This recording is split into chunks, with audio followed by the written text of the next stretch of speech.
My favorite advantage is where is there leverage in the market where we don't have to be awesome to get a result. We just have to be good, and then the result we get can be leveraged.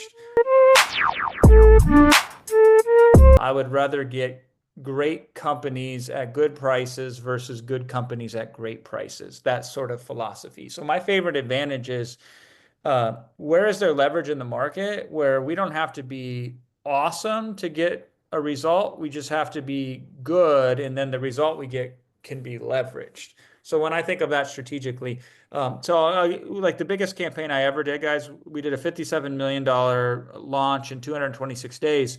And the number one reason I took that on, because we published a company that had the result and we marketed it, was because I could tell a story. So we could create the story in the marketing as it unfolded. And I saw the opportunity to do that.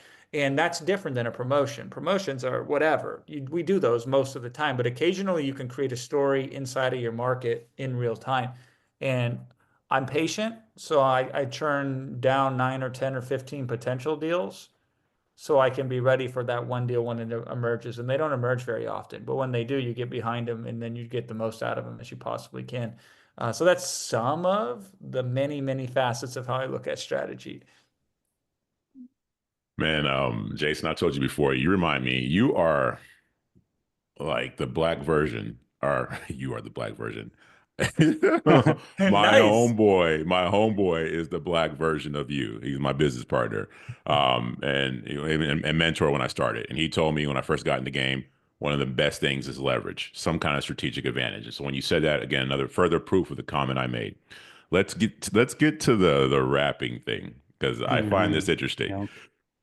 When Jason is really good, for those who don't know, he's really good at pitching. So obviously with the webinar and writing and all that, very good. But even just off of his head, if you give him something, he can pitch. Almost like I told you, Jason, similar to the guy Harry Mack, who just walks up to people and starts Yeah. freestyling. You give him words, he starts freestyling. Same thing with you with pitching. So my question is, I'm not sure if it played any kind of role, but when you were writing in hip hop and trying to rap, how did that influence your ability to write webinars or even pitch off the top of your head? I'm sure it helped a lot because, I mean, we did a lot of freestyling. So yeah, there you just learn to think extemporaneously. That's a muscle that you've flexed and practiced. And I've probably done 1,000+ hours of freestyle. Not as good as Harry Mack, nowhere close, but that helps. Performing on stages. I performed, guys, in some of the craziest, stupid scenarios you can ever imagine. I would take any gig when I was rapping that paid. My attitude was like, I need to make money.